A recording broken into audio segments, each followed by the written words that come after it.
Bumi diciptakan oleh Sang Pencipta sebagai tempat tinggal untuk manusia. Semua unsur-unsur yang ada di bumi tentunya sudah diatur untuk mendukung terbentuknya kehidupan. Air yang disediakan untuk kita minum, udara untuk bernapas, tanah sebagai tempat berpijak dan tempat tumbuhnya tanaman, hewan dan tumbuhan yang dapat kita konsumsi, dan tentunya ada kita, manusia, sebagai makhluk yang paling sempurna, yang seharusnya mengambil peran untuk menjaga bumi ini. Mempelajari bumi dan segala isinya diharapkan dapat meningkatkan rasa syukur kepada Sang Pencipta. Untuk itu, yuk kita sama-sama mengenal dan mempelajari bumi di geografi. Teman-teman, kalian tahu tidak apa itu geografi? Apa yang kalian pikirkan jika mendengar kata geografi? Apakah itu tentang planet, tentang matahari, atau geografi itu adalah bumi? Atau kalian berpikir tentang awan dan burung yang berterbangan? Geografi merupakan ilmu yang sangat kompleks dan rumit yang tidak bisa kita lihat dari satu sisi. Hal pertama yang kalian pikir tentang geografi mungkin berkaitan tentang globe, kompas, ataupun peta dunia. Pada intinya, geografi adalah ilmu yang mempelajari segala sesuatu yang berkaitan dengan bumi, baik itu tentang manusia dan makhluk hidup yang ada di dalamnya. Pemahaman tentang geografi terus mengalami perkembangan dari waktu ke waktu seiring dengan kemajuan pemikiran manusia dan perkembangan dari teknologi, sehingga perkembangan ilmu pengetahuan geografi ini dapat dibagi menjadi beberapa tahapan. Yang pertama yaitu geografi klasik. Geografi sudah dikenal sejak zaman Romawi kuno, dan pengetahuan tentang bumi pada masa itu masih dipengaruhi oleh mitologi dan cerita rakyat. Pada awalnya, ruang muka bumi banyak digambarkan oleh para peroncong. Mereka menjelaskan pengalaman mereka ketika menemukan daerah yang berbeda dengan daerah asalnya. Beberapa karya dari masa ini antaranya gambar mengenai alam semesta yang dibuat oleh Anaximander, kemudian peta yang dibuat oleh Herodotus, dan peta yang dibuat oleh Eratosthenes. Peta-peta ini dibuat dari hasil perjalanan mereka serta mengamati setiap tempat yang mereka kunjungi di beberapa bagian bumi. Yang kedua yaitu abad pertengahan. Pada abad pertengahan ini, uraian-uraian tentang geografi masih bercirikan hasil laporan perjalanan, baik perjalanan yang dilakukan melalui darat maupun melalui laut. Pada masa itu, para peroncong tidak didorong oleh sekedar hasrat ingin tahu dari luar horizonnya, tetapi dalam melakukan perjalanan sudah memiliki tujuan tertentu, yaitu goal, gospel, dan glory. Beberapa tokoh geografi pada abad pertengahan ini diantaranya yaitu Marco Polo, Bartholomeus Dias, Vasco da Gama, dan beberapa tokoh juga ada yang berasal dari Arab, diantaranya Al-Idrus, Ibnu Battuta, dan Ibnu Khaldun. Dan ini adalah peta yang dibuat oleh Marco Polo sebagai hasil perjalanan dalam mengarungi beberapa tempat di permukaan bumi. Yang ketiga yaitu geografi modern. Pada masa ini, geografi mulai dikenal sebagai disiplin ilmu yang lengkap dan menjadi bagian kurikulum di universitas di Eropa, terutama yang ada di Prancis dan di Jerman. Adapun beberapa tokoh geografi modern yaitu Immanuel Kant, Alexander van Humboldt, Charles Darwin, dan Carl Ritter. Yang keempat yaitu geografi akhir abad ke-19 sampai dengan 20. Ciri pandangan geografi pada abad ke-19 terhadap iklim, tumbuhan, hewan, serta terhadap bentang alam. Kebanyakan ahli geografi pada periode ini memperdalam geologi.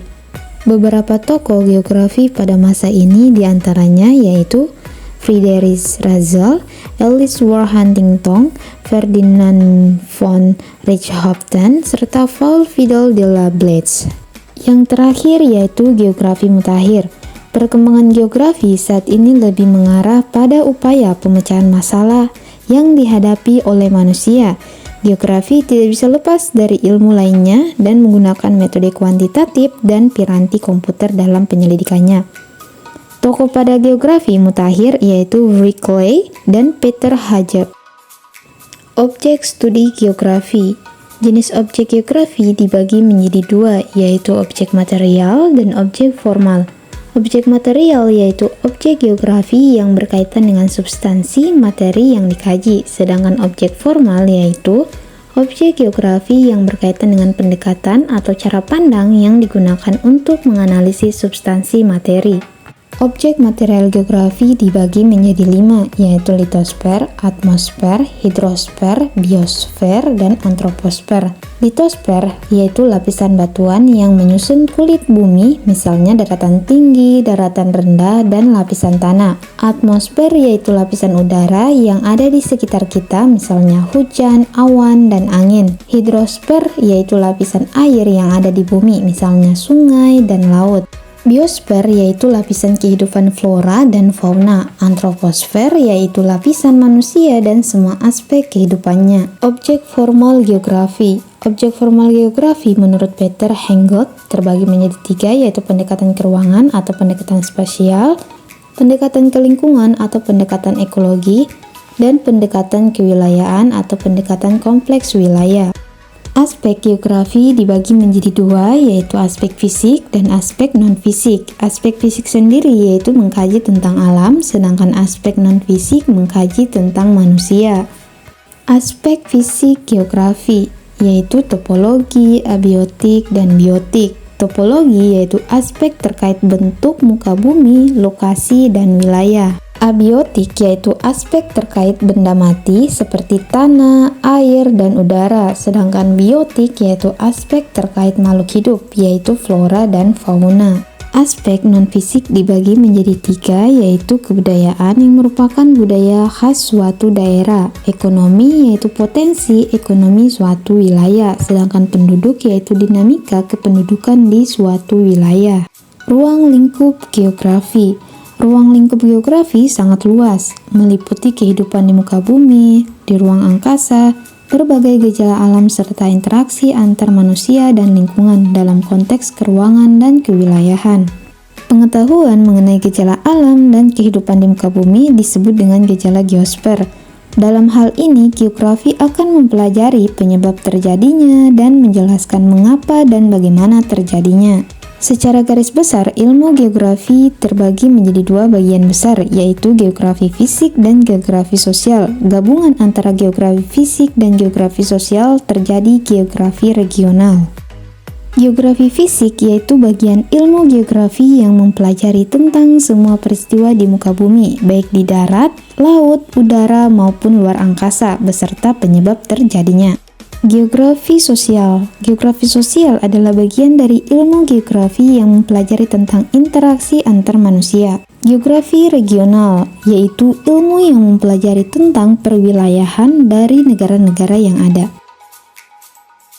Nah teman-teman, itulah uraian materi pengantar dasar geografi yang meliputi pengertian geografi, sejarah perkembangan geografi, objek geografi, aspek-aspek geografi, dan juga ruang lingkup geografi. Maka dari uraian-uraian tersebut akan menimbulkan beberapa pertanyaan. Yang pertama, mengapa perbedaan garis lintang tepat dikaji dalam geografi fisik?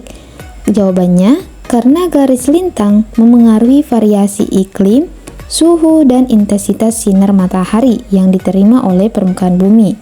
Faktor ini berdampak langsung pada persebaran flora, fauna, pola cuaca, dan dinamika ekosistem di berbagai wilayah. Pertanyaan yang kedua yaitu, jelaskan pengaruh tingkat kesuburan tanah terhadap kegiatan ekonomi masyarakat. Jawabannya, tanah yang subur mendukung pertumbuhan tanaman yang baik, sehingga hasil panen meningkat dan memberikan keuntungan ekonomi bagi petani. Hal ini dapat mendorong pengembangan industri berbasis pertanian seperti pengolahan hasil panen dan perdagangan. Sebaliknya, tanah yang kurang subur memerlukan biaya tambahan untuk pupuk atau teknologi pertanian yang dapat mengurangi pendapatan petani dan menghambat aktivitas ekonomi di wilayah tersebut.